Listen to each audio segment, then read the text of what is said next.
Science and Transportation will come to order. I welcome Sam Slater, nominated to serve on the Metropolitan Washington Airports Authority, MWA Board of Directors, and Todd Inman, nominated to serve on the National Transportation Safety Board, NTSB, and thank them both for being here today. MWA, which is a federal state compact, has leased Dulles International and Washington Reagan National Airports from the Federal Aviation Administration since 1987. MWA is responsible for the operation, maintenance, and improvement of both airports, which serve the greater National Capital Region. The safe and smooth operation of these airports is truly essential for all of us who work in this area. MWA's Board of Directors is comprised of 17 members responsible for establishing policy and providing direction to MWA's management team. Its Board of Directors is comprised of 17 members. The board includes members nominated by the President, the Governor of Virginia, the Governor of Maryland, and the Mayor of D.C., representative of the wide reach and economic impact of both airports. Sam Slater is here today, having been nominated by the President to the MWA board. Mr. Slater is a managing partner at Tremont Asset Management, LLC, and directly manages the acquisition, development, and finance of all real estate assets in the United States and Canada, including commercial, industrial, and agricultural properties. He is also the co-founder of Burn Later Productions and has produced over 30 feature films. Mr. Slater currently serves on multiple boards throughout the United States. Next, we will consider Todd Inman, nominated to be a member of the National Transportation Safety Board. Welcome. The NTSB is an independent federal transportation safety agency with 5 board members. NTSB investigates civil transportation accidents, provides recommendations to improve safety regulations, and assists victims' families and survivors of transportation disasters. The NTSB has approximately 400 employees in Washington, D.C., and in regional field offices in Washington State, Alaska, and Colorado. Additional resources are needed to prepare for current and future transportation safety challenges, such as emerging autonomous technologies in aviation and on our highways. Previously, Mr. Inman served as the at the DOT as the Director of Operations, then as Deputy Chief of Staff, and spent over 2 years as the Chief of Staff to former DOT Secretary Chow. While at DOT, Mr. Inman was involved in decision-making for all modes of transportation, including aviation, rail, roadways, maritime, hazards, pipelines, and private space, with a focus on safety impacts. I thank our nominees for the interest in public service and look forward to hearing more from them during today's hearing. Minority Leader McConnell has provided a letter of introduction on Mr. Inman's behalf, and I will now ask unanimous consent to include that in the hearing record. Without objection, it is so ordered. Thank you again to the 2 nominees, and I look forward to hearing about your qualifications and visions for each of these agencies. I will now recognize myself for a brief opening statement. As chair of the Subcommittee on Aviation Safety, Operations, and Innovation, and as a pilot, both commercial and private, I am committed to making sure safety is our top transportation priority and fighting against the normal tendencies to grow complacent and cut corners for convenience. That's why I have opposed changing the perimeter rule to add slots at DCA for more long-haul flights. I don't begrudge any member of Congress for desiring more long-haul flights out of DCA, but facts are facts, and the reality is that DCA already operates at capacity, and its runway is already the busiest in America. As MWA recently warned Congress, and I quote, "Adding more flights to this already packed schedule would lead to more delays, which would result from the need to accommodate the spacing between aircraft operations that is required to assure safety," end quote. Put simply, adding slots at DCA would require MWA to choose between greater delays or lower safety. Neither is a good option. In fact, they're both bad options. 1 in 5 flights at DCA are already delayed, with an average delay of 67 minutes. At a time when we're experiencing an alarming spike in dangerous runway incursions and near misses, making our nation's busiest runway even more congested would be exactly the wrong step to take. After all, DCA itself was home to one of those chilling runway incursions incidents earlier this year, when a Republic Airways aircraft taxied across a runway that a United Airlines flight to Chicago had just been cleared to take off from, forcing the United flight to abort takeoff and prompting an NTSB investigation. According to the New York Times, in a recent 12-month period, there were 300 accounts of near misses involving commercial air carriers. That is nearly 1 miss per day so far. We are going to have a hearing later this week to look more closely at this issue, but for now, I just want to say this is the wrong time to gamble with the DCA perimeter rule and start pushing the limits of an airport that already experienced a near-miss incident this March. Look, there's a reason multiple Congresses have pushed for federal investments to expand Dulles International Airport's capacity and convenience. Unlike DCA, there's plenty of room there to grow. A new 14-gate concourse is already in the works at Dulles, and with Metro's new Silver Line, it's never been so convenient to get to and from IAD. Finally, I would like to say a brief word on another safety matter, school bus safety. First, I want to be clear, compared to passenger vehicles, large school buses are very safe, but that fact is no excuse for complacency. According to the National Highway Traffic Safety Administration, over the past decade, 89 individuals riding in a large school bus were killed in crashes, with rollover and frontal impact crashes accounting for 61 of those deaths. It would be cruel and cold comfort to inform a family whose child died in a preventable death in a large school bus accident that, while their loss is tragic, they can take solace in knowing that far more children are also killed in passenger vehicle crashes while driving to school. In recent years, NTSB has issued a safety recommendation based on its own investigations of fatal large school bus crashes on how NHTSA could prevent such deaths. It's been frustrating to watch how NHTSA, over multiple administrations, has refused to even attempt to implement NTSB's basic recommendations. Look, NTSB isn't asking NHTSA to land a rover on Mars. Our country's premier safety agency is simply advising NHTSA to work to require large school buses be equipped with 3-point safety belts at every seat, feature stability control and an autonomous automatic braking system, and possess basic fire suppression systems. In 1973, these recommendations may have seemed far-fetched, but in 2023, they are long overdue. Fortunately, where the federal government has fallen short, state and local leaders are stepping up. As a senator, I've long sought to require NHTSA to establish a safety standard where all newly manufactured large school buses roll off the assembly line equipped with those 3-point seat belts. And I want to take a moment to commend the state of Texas for enacting a state law that began requiring just that 6 years ago. 6 years ago. I will now turn it over to Ranking Member Cruz for his opening statement. Senator Cruz? Thank you, Madam Chair. We're here today to consider nominees to the National Traffic Safety Board, or NTSB, at the Metropolitan Washington Airports Authority, or MWA. First, Todd Inman has been nominated to be a member of the NTSB. The NTSB serves the important function of thoroughly investigating transportation accidents to identify their causes and to make recommendations to prevent future incidents. The NTSB's work helps inform Congress and federal agencies when developing transportation policy. Todd Inman is highly qualified for this position. He knows transportation safety issues and investigations. He spent 4 years serving in senior-level positions at the Department of Transportation, including as the Chief of Staff to the Secretary. Throughout his time at DOT, Mr. Inman oversaw the agency's Security and Emergency Response Division. Before joining DOT, Mr. Inman worked for a major insurance company, where he developed an expertise in arson investigation as Florida's Secretary of Management Services, where he administered a $1 billion budget and a 1,000-person workforce. I look forward to hearing from him today. Second, Sam Slater has been nominated to serve on the board of directors of MWA. MWA is a congressionally authorized government corporation that operates the Ronald Reagan Washington National Airport, known as DCA, and the Dulles International Airport, both of which are owned by the federal government and leased to MWA. Federal law requires MWA to, quote, improve, operate, protect, and promote both airports.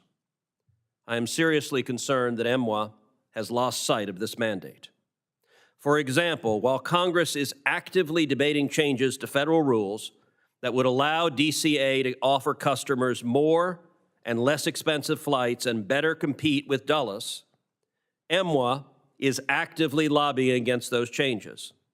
One MWA board member revealed why MWA is lobbying against the interest of DCA, an airport that it is statutorily required to promote, explaining that MWA must, quote, protect the investments that it has made and is continuing to make at Dulles, and, quote, make Dulles International, and not DCA, quote, the airport of the future.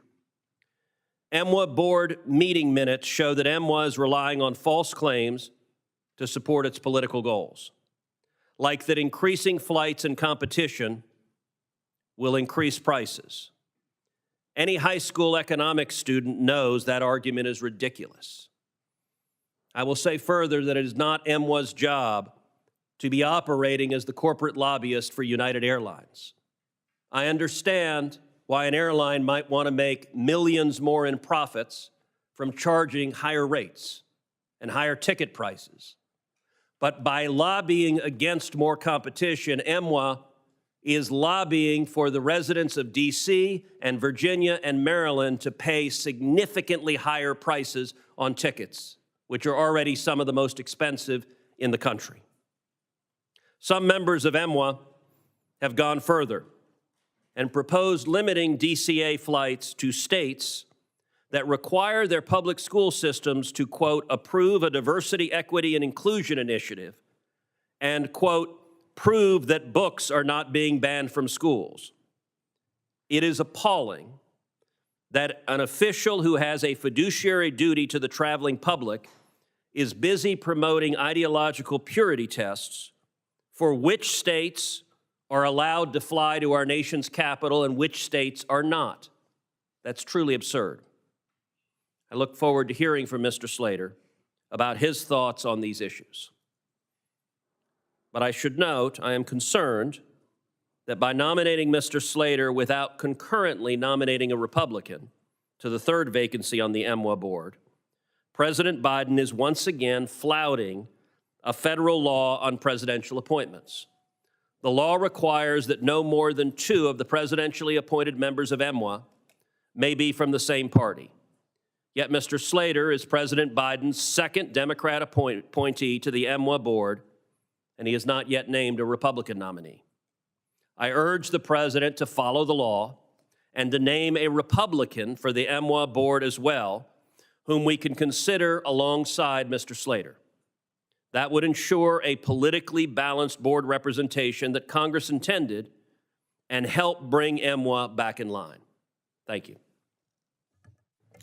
Thank you, Senator Cruz, for your opening remarks. We will now shift to testimony from the nominees, followed by questions from senators. Mr. Slater, we will begin with your testimony, followed by Mr. Inman's. Mr. Slater, you're recognized. Good afternoon, Chair Duckworth, Ranking Member Cruz, and members of the committee. I want to thank you for this opportunity to appear before you today as the nominee to be a member of the Board of Directors for the Metropolitan Washington Airport Authority. I'm grateful to the President for nominating me to this board.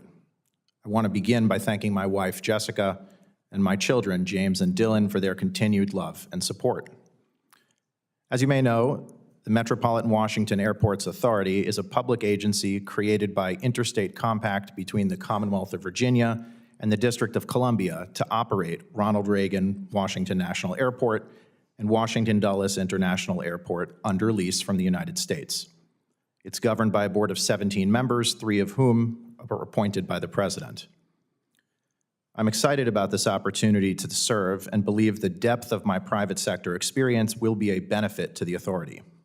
In addition to safety, EMWA's primary objectives are to plan, provide, and actively manage world-class facilities and access to the global aviation system in a way that anticipates and serves the needs of the National Capital Region. These objectives serve the authority's mission to develop, promote, and operate safely both airports in addition to the Dulles Toll Road, while continually striving to improve efficiency, customer experience, and the level of service offered. To effectively accomplish this, constant focus on providing customers with an exceptional travel experience from both the perspective of the business traveler and leisure traveler alike is crucial. The diversity of my professional experiences requires me to be similarly focused on consumer needs and desires, from the needs of residential, commercial, and retail tenants to the public consumer experience within sport, media, and live entertainment. Throughout these activities, I continually engage with the end-user perspective and study how to improve customer enjoyment and satisfaction within a service. My primary focus and expertise includes both the operation and development of commercial and residential real estate, totaling in excess of 4 million square feet of existing space and that which is in development currently. Reagan and Dulles airports encompass a vast amount of land and existing facilities, comprising approximately 5 million square feet of existing space, exclusive of parking facilities, and nearly 13,000 acres combined. Appropriately serving these assets requires, among other things, experience in facilities and construction management and operational support. This need may be at times less apparent than the obvious function of providing air transit services, but it is no less important. I believe my professional skill set will be of value to this board in the continued pursuit of a pleasurable passenger experience, the management and development of its facilities, and its continued economic development. If confirmed, I hope to bring this experience, perspective, and focus to the board. I am told that often the federally appointed members of this board are among the most active. They are also acutely aware of the statutory direction in the Federal Metropolitan Washington Airports Act to, quote, ensure adequate consideration is given to the national interest. I can assure the committee that this commitment will continue if I am confirmed. I am passionate and excited about the opportunity to serve on MWA's board. I would like to thank the committee for considering my nomination, and I'm happy to answer your questions. Thank you. Thank you, Mrs. Slater. Mr. Inman, you're recognized for 5 minutes. Thank you, Chair Duckworth, Ranking Member Cruz, and members of the committee. It's wonderful to have the opportunity to appear before you today. It's an honor to be nominated by President Biden and supported by Leader McConnell to serve as a member of the National Transportation Safety Board. I'd also like to call out someone that's in the audience, NTSB Chairwoman Hamidi, who is here today, and I appreciate her attendance and her guidance through this entire process. Let me begin also by thanking my wonderful wife, that one, and Duncan Inman, who is here with us today, and all my friends and colleagues in the audience and watching remotely. I'm a proud native of Calvert City, Kentucky. When I grew up there, it was 3,000 people and 2 stoplights. My mother was a school teacher who taught me the value of education. My father was a union iron worker who hung steel on bridges that still today carry hundreds of thousands of people safely. My parents taught me the value of hard work, and I'm so thankful to both of them. Unfortunately, both of them passed in the last year. While they're not here with us physically, I know they're looking down and beaming with pride, as are a lot of people in that small town of Calvert City. After graduating college, one of my first jobs was a claims specialist at State Farm, the largest property and casualty insurer in the United States. I could have never have imagined that job would be the beginning of a career in public safety, setting the path for me to be sitting here with you today. I spent 6 years investigating accidents, fires, and fraud. For 3 of those years, I worked in the Special Investigative Unit and specialized in the investigation of fire origin cause. I was a certified expert in federal and state court and became an instructor for the National Fire Academy, teaching regional delivery of arson detection for first responders. I served on the National Catastrophe Team, managed litigation, and supervised teams of adjusters, law firms, and outside experts. I went on to manage my own insurance agency for 17 years, and I'm proud to say it was named one of the top 50 out of 17,000 in the United States. I handled thousands of automobile accidents, hundreds of homeowners' claims, and numerous natural disasters. To say I understand the grief of those who have been involved in transportation accidents is an understatement. Many times I was their first call, and I was actually on the phone with them before first responders arrived. Later, I joined the United States Department of Transportation as the Director of Operations in 2017. I quickly rose from the Director of Operations to the Deputy Chief of Staff to serving then as the Chief of Staff to the Secretary of Transportation. Above all else, my 4 years at DOT were focused on the department's #1 priority, safety. At DOT, I led the Security Response and Intelligence Division, which tracks over 17,000 transportation incidents annually. During this time, the department worked closely with the NTSB on many significant accidents, including Amtrak derailments, the I-85 bridge collapse in Atlanta, the Florida Atlantic University bridge collapse, and the Boeing MAX grounding and ungrounding. These events gave me a direct view into NTSB investigations and how safety recommendations are derived and implemented. One example is positive train control, which the Federal Railroad Administration implemented during my tenure. The NTSB had been recommending positive train control for 30 years, and thanks to the hard work of the NTSB and others at DOT, it's now a reality. After leaving DOT, I was confirmed unanimously and on a bipartisan basis by the Florida Senate as the Secretary of Management Services. As Secretary, I oversaw 1,000 full-time equivalents and a $1 billion budget. Beyond being responsible for the safety of Florida state workers and over 12 million square feet of office space, I signed and began implementation of the most comprehensive update ever procured to the state law enforcement radio system, which is the system that first responders use to do their important safety work.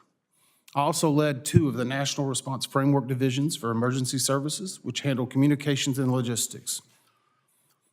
Transportation disasters are devastating for victims and families, and they can raise public concern about the transportation system.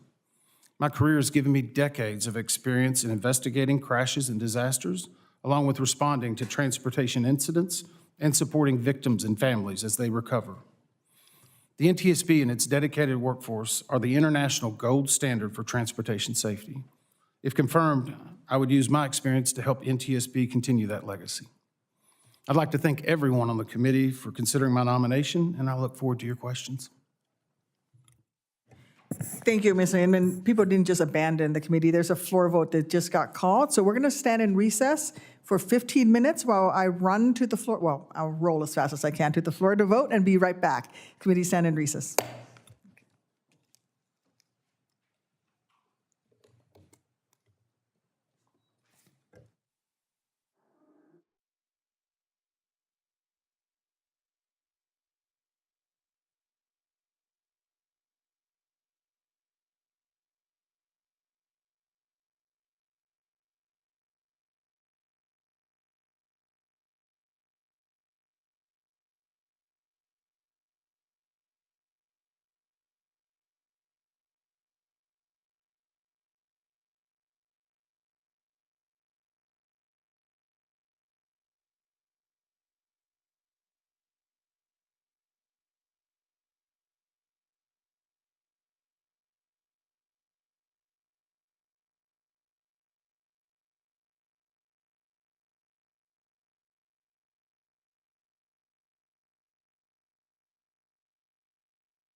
Go to questions. Each round of questions will be 5 minutes, and I will start. Mr. Inman, as I noted in my opening statement, there's a culture of complacency around school bus safety that is deeply frustrating. And I want to commend the NTSB for being a strong voice, swimming against a tide of that complacency, promoted by industry interests and every NHTSA leader, except for the former administrator, Mark Rosekind.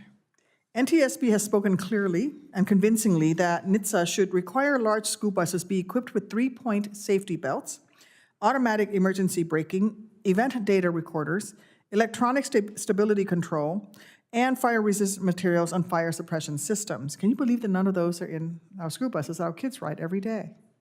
Mr. Inman, do you concur with NTSB school bus safety recommendations?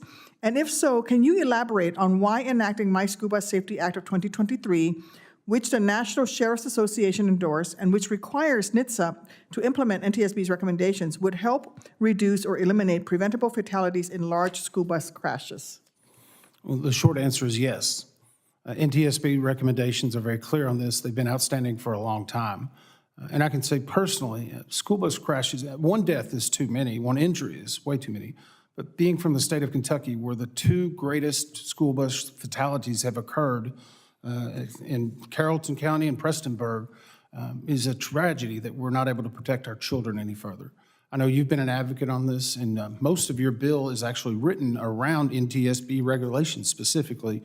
One exception, I think, on the 8-hour or 30-hour position. If I were to be confirmed, I hope I could be an even more vocal advocate on that, especially for those children that don't have a choice sometimes on that transportation method. Thank you, especially for kids in our rural communities who spend hours on school buses trying to get home from school. Given today's hearing is examining a nominee to serve on MWA's board of directors, I would be derelict in failing to express the disability community's deep frustration that our aviation system still fails to make sure that every passenger with a disability is treated with dignity and respect. In a report published 2 years ago, the Government Accountability Office reported that, and I quote, "Essential travel information is not always available in a format accessible to all, and infrastructure barriers, including complex terminal layouts and long distances between gates, can be difficult for some to navigate." Mr. Slater, if confirmed, how would you make sure improving airport accessibility and the experience of travelers with disabilities is a top priority at DCA and IAD?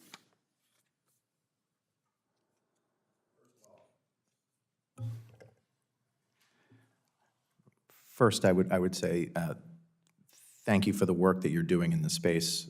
I think it's extremely important. With respect to the work that I do professionally outside of potentially being confirmed for the board at MWA, this is something that we work on, we focus on with every project in real estate for retail tenants, for residential tenants. It's something that we've always gone above and beyond and view the current laws and requirements as sort of a baseline minimum and something to exceed. And specifically, with respect to travel and through the airports, it's extremely important that folks are able to have a pleasant travel experience and with dignity as well. So it's something that's extremely important to me professionally outside of my potential confirmation to the MWA board. Thank you. You should know that there's still gates at DCA that are not accessible. In fact, I've had to be taken down freight elevators down into the back in order to access, I think it's gate 10A or B, but there are still gates there that are not accessible. As noted in my opening statement, we're experiencing an alarming spike in dangerous runway incursions and near misses at airports across the country. We have been lucky that these have not resulted in fatalities, but they are a clear warning sign that the overall system is stressed. As NTSB Chair Hamady has said, the absence of a fatality or an accident doesn't mean the presence of safety. We are going to have a hearing on Thursday to examine this in greater detail, and I am looking forward to hearing more from Chair Hamady then. Mr. Inman, I just wanted to ask you, do you agree that the number of near misses we've been experiencing is alarming? And if confirmed, will you work to provide recommendations to improve our system's safety margins? Absolutely. Any incident is alarming. We have a multi-layered system. It's the Swiss cheese approach. So there's obviously something coming through the different layers that are causing these incidents. There's a lot of opportunities to use automation. Surface detection systems are only right now installed on 43 out of 500 airports that have commercial flights. I know the chairman has taken a lot of advocacy on this and has actually impaneled some other hearings previously, or not hearings, but forums and roundtables. So it's important that we're looking at these incidents and trying to get ahead before we truly have a tragedy. Thank you. I think that there is definitely a need to invest in workforce development, especially with air traffic controllers, pilot safety. In many of the near misses that we've had so far this year, it has been the pilot in the cockpit, based on their experience, who have actually averted the collision that could have happened. But certainly, a workforce development is something that is critically needed in our aviation system. Would you like me to comment, ma'am? Sure, please do. Well, I think we're seeing it in not only the number of retirements that have occurred, but the staffing that the FAA has been attempting to try to achieve. I mean, we're looking at potentially growth, I believe. Fully trained controllers have fallen 10%, while airport traffic has increased 5%. And in the May of this year, 3 out of 313 air traffic facilities met their target for staffing. I mean, there needs to be a greater emphasis on that. And as an NTSB board member, I hope I can help advocate and lend my voice to that as well. Thank you. Is Senator Vance? Oh, Senator Klobuchar is next. I apologize. Senator Klobuchar, you're recognized for 5 minutes. Okay, very good. Thank you, Senator Duckworth, and thanks for holding this hearing today. Following 2 tragic air crashes of the Boeing 737 MAX 8, taking 346 lives, including a Minnesotan, we worked to pass the Aircraft Safety and Certification Reform Act of 2020. As you know, Mr. Inman, the bill incorporated critical aviation safety reforms, including requiring the FAA to implement several NTSB recommendations. Could you talk about how the NTSB work with the FAA can make sure that these other important safety recommendations are being implemented expeditiously? Well, thank you for the question. It's a wonderful opportunity to be able to actually highlight some of that experience in the past. By understanding and being at DOT for 4 years, you get a totally different view of how regulations and funding and appropriations occur from the Secretary's office. So I hope by being a board member, I can bring some of that understanding of the process to be able to advocate and to fully implement more of the recommendations, just by understanding not only the people, but the process. Sometimes you've got to be inside to understand what it's like to do the work from the outside. Right. And I just passed a bill with Senator Moran. Representative Stauber was leading it in the House on moving forward on our air traffic control modernization. I bet while that is going on, the NTSB is investigating an alarming number of near collisions on our runways. From your perspective, is it important to ensure that pilots are equipped with technology, that planes are equipped with technology that will prevent runway incursions? Could you elaborate on that? Yes, ma'am. I think we may have lost our feed. Okay. Yes, absolutely. We're seeing one of the issues that actually came out of the MAX was the number of alarms and systems and human factors that come into play and how you manage those and how do you, the protocols that are typically written into the pilot's manuals.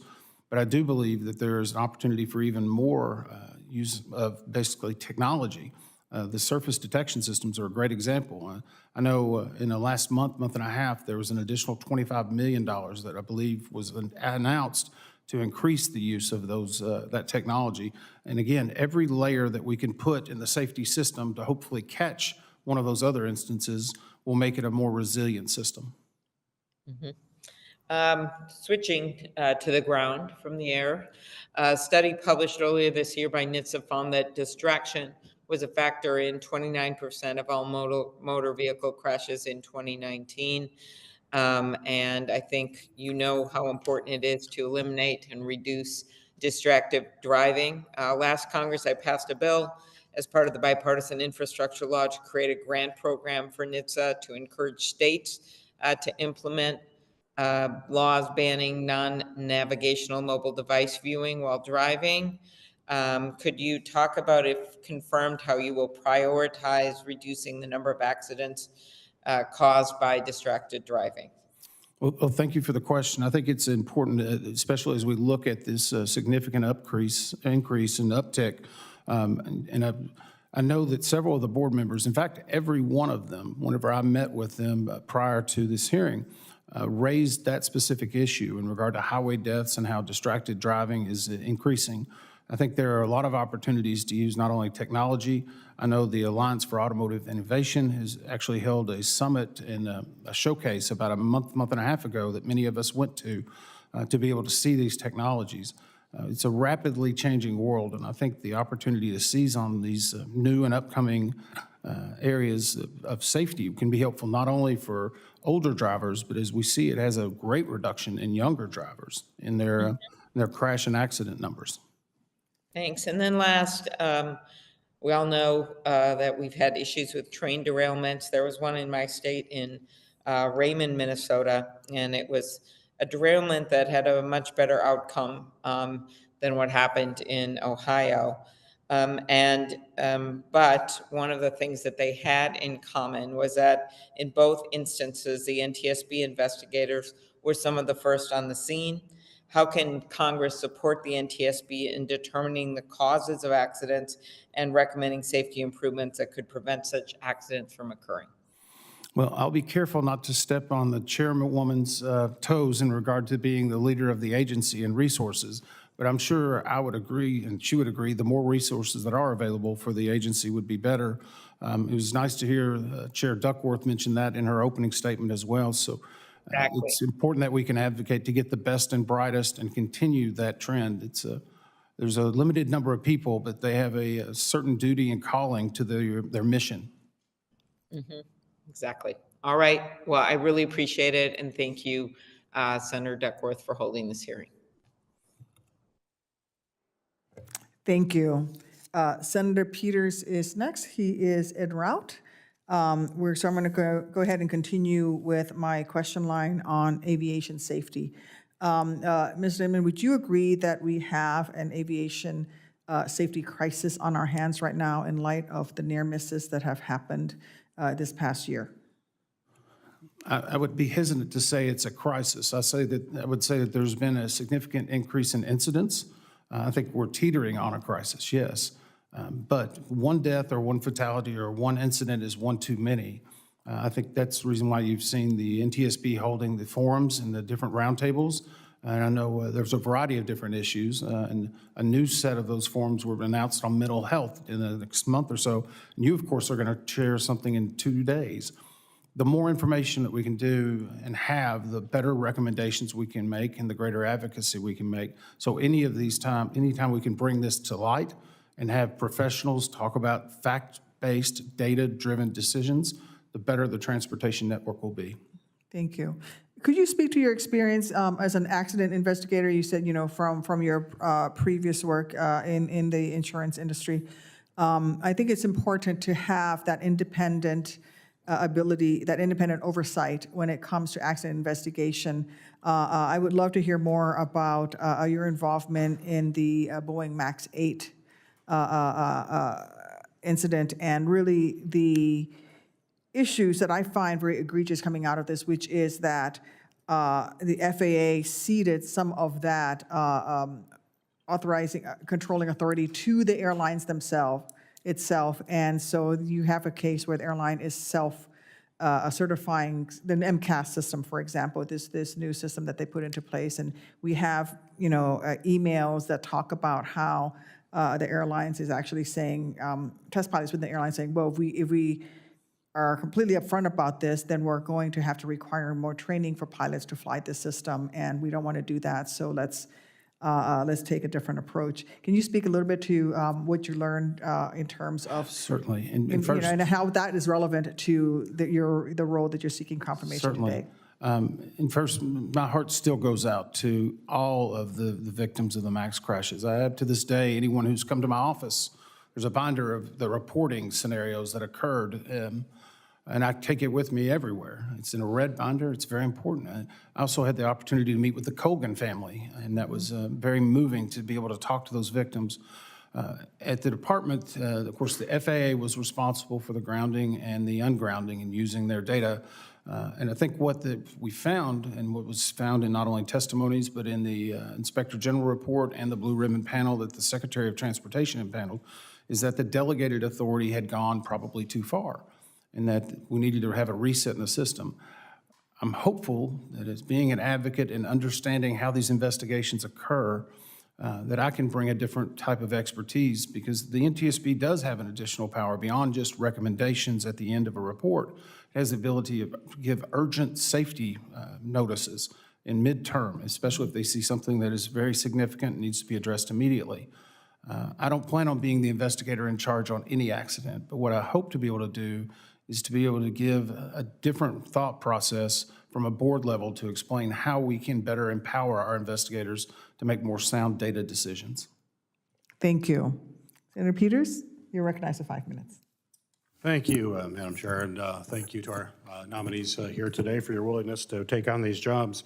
Mr. Slater, once again, thank you for being here and for your willingness to take on this role. But one Michigan-related issue that I'd like to bring to your attention is that one of our small handful of FAA-administered slot exemptions at DCA is a flight between Lansing, Michigan Airport and Reagan National Airport. This regular direct flight is absolutely essential to connecting our two capitals for both economic development as well as government-to-government relationships between state and federal government. This exemption slot was just renewed until 2028 at the end of last year. However, the long wait for the renewal upended airline schedules and certainly created uncertainty for passengers in Michigan, in the District of Columbia, and in Virginia as to whether or not the service was even going to be continued.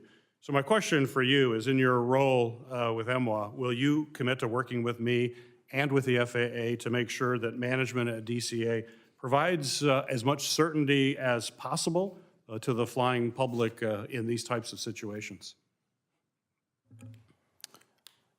Thank you, Senator, for that. I certainly, short answer is yes, absolutely. We'll work with you and your office on that, and I certainly understand the importance of that flight and that route, and more so to communication. So absolutely look forward to working with you on that moving forward if confirmed. I appreciate that. Thank you. Mr. Inman, as chairman of the Surface Transportation Subcommittee, I strongly believe that the responsible deployment of connected and autonomous vehicles has the power to literally save thousands of lives per year and help address the historic number of fatalities that we're seeing on our roads today. NTSB has likewise been a supporter of the deployment of intelligent transportation systems, including cellular vehicle-to-everything technology, or CV2X, to improve roadway safety. I'm proud to say that Michigan leads the way in this innovative technology, and I believe the federal government must also prioritize the development of connected infrastructure as well as connected vehicles through grant investments, through regulatory approaches, as well as cooperation with the industry, state and local governments, as well as academia. So my question for you, sir, is in your role on NTSB, will you continue the board's work to examine how connected vehicles and the infrastructure connected to them could prevent accidents, and where you're willing to work with my office to advance these solutions? Yes, I would, and I appreciate your advocacy on that area.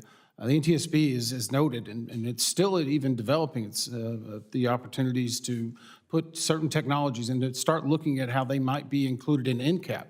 I know whenever I was at the Department of Transportation, we actually had a ongoing battle with the FCC to retain that 5.9 spectrum that was so critical for life safety and was set aside as a safety spectrum. Now, unfortunately, I believe the courts allowed them to take part of that, but there's still a lot of opportunity to be able to use that technology to empower automation to save lives.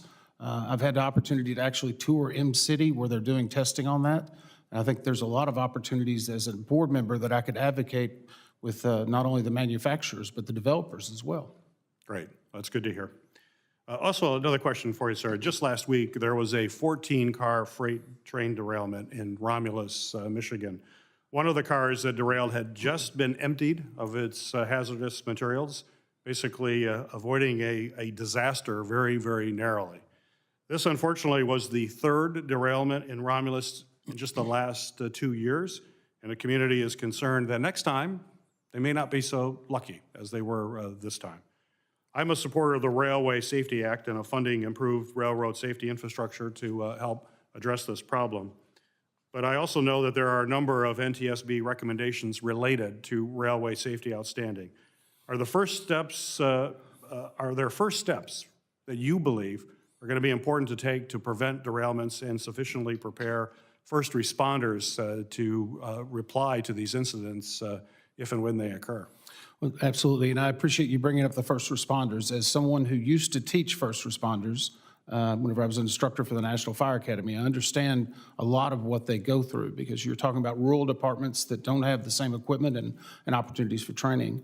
I know whenever I was at the Department of Transportation, Pipelines and Hazardous Material has a traditional $1 million grant for first responders for training specifically on hazardous materials. While we were there, we were able to double that to $2 million. Just to be able to try to get additional training. I also am very interested in hearing the results of the East Palestine hearing. I don't want to speculate in advance of any of those recommendations, but I do think that having the new spotlight that has come about in the last year or two is going to be very critical for additional recommendations in the rail safety. Great. Well, thank you for your response. Thank you, Madam Chair. Thank you. Thank you, Senator Peters. We now turn to Senator Blackburn, remote. For coming before us. Mr. Inman, I am so pleased to see you nominated for this position and see someone who actually has experience in the field for the position they're being nominated. So I congratulate you on that and the work you did at DOT's Intelligence Response and Security Divisions. I want to talk with you a little bit about growing terrorism and that threat that is facing the country, and the open border policies, of course, have heightened this. As you know, Tennessee is a logistics state. And so many people say it's not a matter of if we have an accident, it is going to be a matter of when will we have an accident. So do you think that DOT is doing enough to prevent transportation-focused terrorism? Well, and I appreciate the question, Senator. In fact, I was just in Memphis Sunday, actually, and was flying out of that airport. So I understand its importance of the confluence between the rivers and the transportation sectors.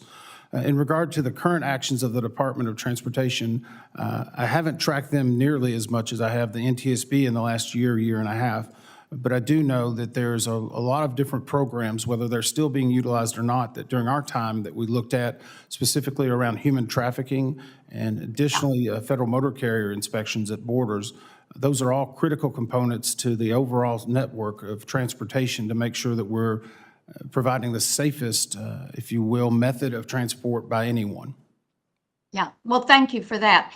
Mr. Slater, I have to tell you, I was amused with your resume. I think you're a perfect example of the spoils system. And your credentials are really something. You're a building developer, a quote unquote party throwing company entrepreneur, an aspiring Hollywood film producer, a big time donor to President Biden, Biden Incorporated. So what I did not see in your background was any experience that would qualify you to sit on the Washington Airports Authority. And there are pressing issues at these airports, as you have heard, and for the aviation industry in general. And I'm really concerned that you are not up to the job. So I've got a couple of basic questions for you. Have you ever managed an airport before? Yes or no? No. Okay. When was the last time you spent more than a week in the DMV area, the area for which you will be managing these two vital airports? And your college experience does not count on that. College experience and my 5 years living in the district notwithstanding, More than a week. You can't recall one. Can you name one experience that qualifies you to fill this position? Yes, Senator, I believe that there's a tremendous amount of experience that I have that does go into the work at MWA. I certainly appreciate and understand the importance of safety with respect to travel and specifically with respect to air travel. Okay. But I do feel quite strongly that there's a major component of facilities management, construction management, and board oversight that is a part of MWA that I do have experience with. And how long have you been a building developer? How many years? I've been in the real estate industry for the entirety of my professional career. Okay. Six. All right, let me move on. The administration really likes to lecture us all about climate change. They've tried to force Tennesseans to give up gas stoves and their gas-fueled vehicles, all in the name of reducing carbon emissions. All the while, you have officials like Climate Czar Kerry and Secretary Buttigieg who jet around the world on private planes to elite conferences and lecture us. So let me tell you what I hear from Tennesseans today. They're ready for Biden's bureaucrats to start practicing what they preach.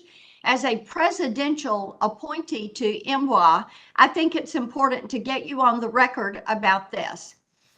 Mr. Slater, you recently bought Hugh Hefner's private jet, correct? I did not. Oh, you did not? I did not. Okay. Who purchased the jet? Was it your company? It was not. The airplane that you mentioned was purchased by family members in entities that are family controlled. I have no ownership, no financial interest, no management whatsoever with respect to the airplane that you're Do mentioning. you use the private jet? I will occasionally be a passenger on that plane when traveling with a family member, but that Okay. is the extent of it. And then you sit on the board of Climate Pledge Arena, described as the most progressive, responsible, and sustainable arena in the world. Isn't that correct? The arena, that is the name of the arena as well, yes. Okay.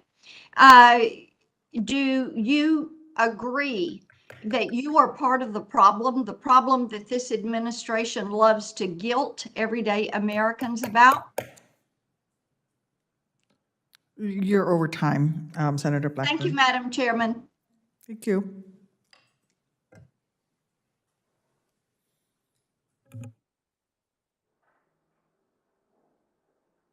There are no other senators to ask questions. I will now close the hearing, but before we close today's hearing, I have one more question, which is asked to all nominees. If confirmed, will you pledge to work collaboratively with this committee, provide thorough and timely responses to our requests for information as we put together and address important policy issues and appear before the committee when requested? Mr. Inman? Yes, thank you. Mr. Slater? Yes, thank you. Thank you for that commitment. Senators will have until close of business Friday, November 10th, to submit questions for the record to the committee. Witnesses will have until close of business Friday, November 17th, to respond to those questions. Thank you. That concludes today's hearing.